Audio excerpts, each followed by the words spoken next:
सुप्रभात. जय म्हणजे महाराष्ट्र. आज सकाळच्या बातम्या ज्या मी पाहिल्या, मग रोज सकाळी उठलं की प्रथम उठलं म्हणजे झोपत नाही आहे. मी सांगितलं ना 20 वर्ष 2020 वर्षापासून म्हणजे 2020 जे कोविड कालावधी आला त्या कालावधीत ऑगस्टपूर्वी आणि ऑगस्टनंतर मला झोपत नाही आहे. कारण माझ्याकडे जो काही न्याय अन्याय अत्याचार झाला त्यामुळे मी आता काय करतो, अभ्यास करतो. हार्डली 2 तास झोपतो. झोप आली, डोळे मिटले का झोपायचे. त्याला वेळ काळ नाही आहे. आत्ता मी पूर्ण पाठी जागा आहे आणि जर मध्ये झोप आली तर मी 6-7च्या दरम्यान झोपायला गेले. मग पुन्हा 2 तास 9 वाजेपर्यंत झोप नाही गेले. मग उठलं की व्यायामशाळा, जिममध्ये जाऊन वर्कआउट करणार. वर्कआउट केलं की पेपर वाचन करणार. पेपर वाचन करायच्या आधी ब्रेकफास्ट, सकाळचा नाश्ता होणार. झालं की आंघोळीपूर्वी एखादं गाणं, आंघोळीनंतर एखादं गाणं, असं प्रॅक्टिस चालूच असते रोज. आणि ही प्रॅक्टिस म्हणजे विदाऊट गाण्याने असते. आता महत्त्वाचा विषयाकडे येऊया. तर काल हायटाईड होती सोमवारी 6 तारखेला. धुरंधर पाऊस पडत होता. त्या धुरंधर पावसामुळे असंख्य ठिकाणी झाडांची पडझड, झाडांचे अपघात, गाड्यांचे अपघात, रस्त्यातील खड्डे आणि रस्त्यात होणारी पूरस्थिती, ओढे नाले नदी तुडुंब भरून वाहू लागले. तुडुंब भरून दुटप्पा वाहून लागले. ओढे नाले नदी दुटप्पा भरून तुडुंब वाहू लागले. समुद्र खवळलेला. अशा प्रकारची स्थिती आणि पूर्ण महाराष्ट्र राज्यामध्ये 36 जिल्ह्यामध्ये या आजच्या पावसाच्या पूरस्थितीचा हाहाकार आहे. आजच्या पावसाचा हाहाकार आहे. म्हणजे तिकडचा मला वाटतं खेड दापोली जगबुडी नदी असेल, रत्नागिरीतली ती वशिष्ठ नदी असेल,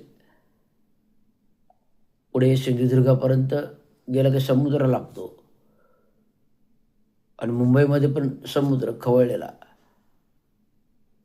गुजरात बॉर्डर गेला तर पूर्ण समुद्रच आहे. तर अशा प्रकारचं भरपूर अतिवृष्टीमुळे ठाणे महानगरपालिका क्षेत्रातल्या पुरतं बघायला गेलं तर धुरंधर अवस्था खराब आहे. ट्रॅफिक रस्त्यातील आहे. रस्त्याला खड्डे, पूरस्थिती, रस्त्याच्या दोन्ही बाजूचे फुटपाथ चिखलाने भरलेले, त्यामुळे गटारातून पाणी वाहत नाही. मुख्यतः ठाणे शहराचं महानगरपालिका भवनाजवळच पाणी साचतं. सर्कलजवळ साचत नाही, पण आता नवीन ठिकाणी साचतं. श्रीजीविलाचा नाला कचराळी तलावाला मिळतो, कचराळीकडे जातो. तो श्रीजी विलाचा आलेला नाला महानगरपालिकेच्या सर्कलजवळून डायव्हर्ट चिरंजीवी हॉस्पिटलकडे करायला पाहिजे आणि एक कचराळी तलावाकडे जाईल.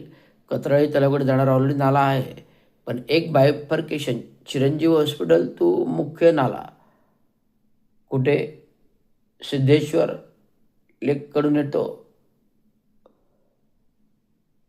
तो पाण्याची टाकीजवळ जातो, तो पार मखमली तलावाकडून आंबेडकर रोडकडून निघतो चराईतून. तो त्या नाल्याला हा जो श्रीजी विलाचा नाला बायफार्केट करून 2 भागामध्ये डिवायडेशन करून एक कचराईला जाईल, एक चिरंजीवी हॉस्पिटलकडे. असे 2 भाग केले तर कुठेही पाणी तुंबणार नाही. पहिला मुद्दा. रामारुतीचं रोडचं दोन्ही साईडचे गटाराचे खोलीकरण आणि रुंदीकरण झालं पाहिजे आणि नवीन रस्ता घेऊन तो वरती केला पाहिजे, तर तो सखल भाग राहणार नाही, पाणी आपोआप जाईल. आता कलवड तर नवीन केलेला आहे. तर राममारुती रोडला मधलं जाणारा रस्ता आहे, तो रस्त्याखाली नाला आहे, त्या नाल्यावरती रस्ता आहे. नेहमी चेंबर काढून साफ करतो आपण. हा नाल्यानंतर शिवकृपा हॉटेल काढून, शिवकृपा हे हॉटेलच नाल्यावरती आहे ग्रामपंचायतीपासून. ते ॲक्च्युली अधिकृत जरी असेल तरी काढायला पाहिजे. पूरस्थिती होते, पण तो पूरस्थिती तिथे होत नाही. म्हणजे रामारुती रोड हा पूर्ण भरतो. वंदना थिएटर पाणी का भरतं झालं तर वरती करायला पाहिजे, 2 फुटर आणि तिकडे हा पूर्ण भरतो. रामवर्ती रोड भरतो, स्टेशन परिसर भरतो, सॅटिस पूल भरतं, चंदनी कोळीवाडा भरतं, कळवा खारेगाव भरतं. मुंब्रा मस्जिद मोठा नाला जातो, जो जवळजवळ 1300 मीटर 1500 मीटर लांब आहे आणि 12 मीटर रुंद आहे. खडी मशीन नाला आणि तो मैदाना बाजूचा नाला, हॉस्पिटलकडून येणारा नाला,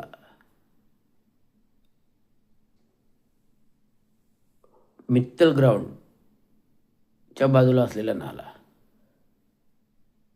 आणि संपूर्ण 36 कलवट या गोष्टी जर व्यवस्थित साफ केल्या, रस्त्याखालील कलवट, नाल्याचे कलवट, या सगळ्या गोष्टी व्यवस्थित साफ केल्या तर पाण्याची परिस्थिती कुठे येणार नाही. आता जो लोकमान्य सावरकर नगरकडून येणारा नाला तिथे थर्माकोल लोक टाकतायत, ते बंद करायला पाहिजे. आणि तो नंतर कोरम खालून येतो. कोरमचं तर न्यायालयाने आदेशच दिले तो नाला तोडायचा, परंतु त्या नाल्याची तोडण्याची कारवाई महानगरपालिका करत नाही. कोर्टाने निर्देश दिलेत, न्यायालयाने निर्देश दिलेत. कोरम आर्किटेक्ट जे कोणी ते केस हारले त्यांच्या परमिशन्स रद्द केल्यात, तर परमिशन्स रद्द करूनही त्या नाल्यावरचा स्लॅब तोडला जात नाही, नाला पूर्वस्थितीत केला जात नाही. म्हणजे हा न्यायालयाचा अवमान आहे. ते अवमान्याची न करणं, अवमान्याची दाखल करण्याची गरज आहे. त्यामुळे अशा धुरंधर गोष्टी आहेत. आत्ता भरपूर वारा पाऊस वादळ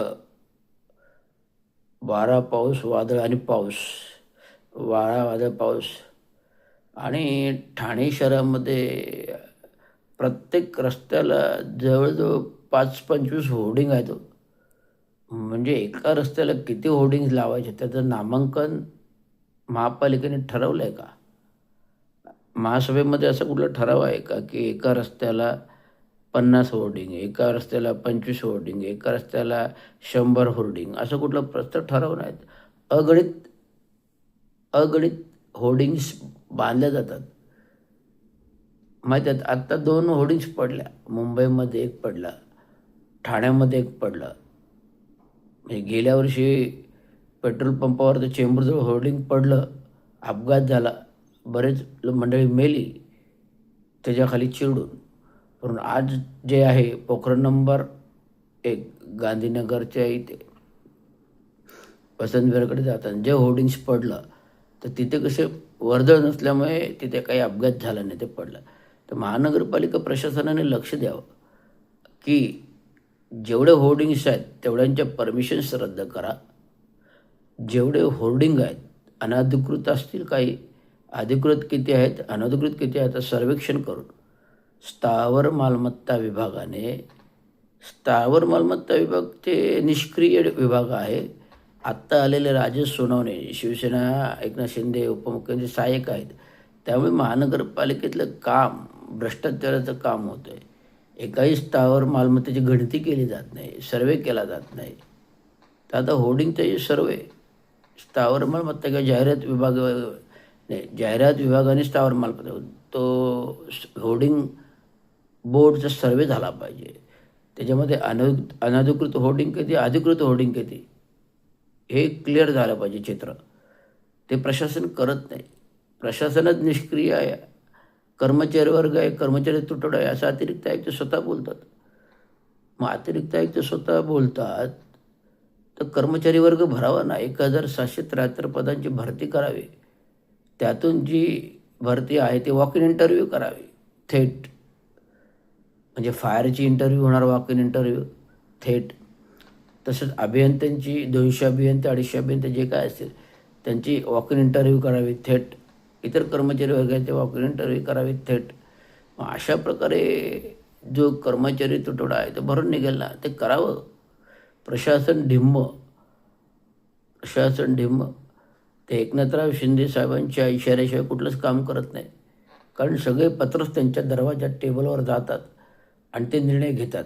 तर मला हे म्हणायचं मुख्यमंत्री उपमुख्यमंत्र्यांना, तुम्ही महानगरपालिकेत येऊन बसावं आणि प्रशासनाचे प्रश्न सॉल्व्ह करावेत.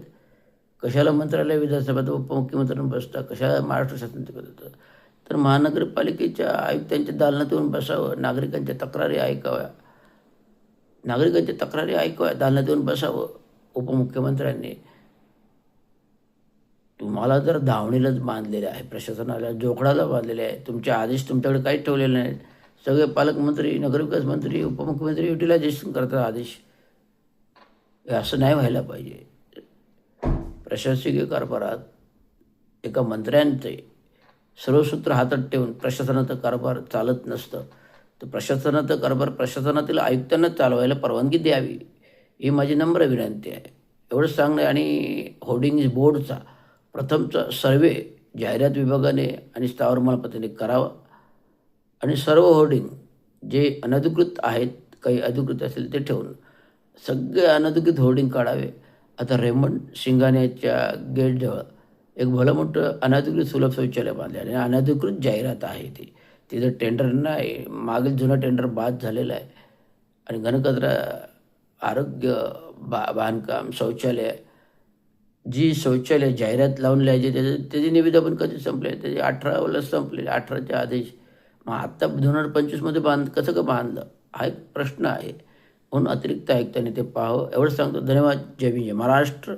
उद्या तुम्हाला मी पावसाळी उपाययोजनेचा एक रिपोर्ट, कन्सल्टिंग रिपोर्ट बनवलेला आहे. अतिरिक्त आयुक्त 2 यांना तुम्हाला मी पेड्यामांजूराचा खुलासा केला आणि उपाययोजना दिलेली आहे. तसंच ठाणे शहरातील सर्व नाल्यांची उपाययोजनेचा रिपोर्ट मी तयार केलेला आहे. तो उद्या तुम्हाला आणून देतो. हेच नम्र. धन्यवाद.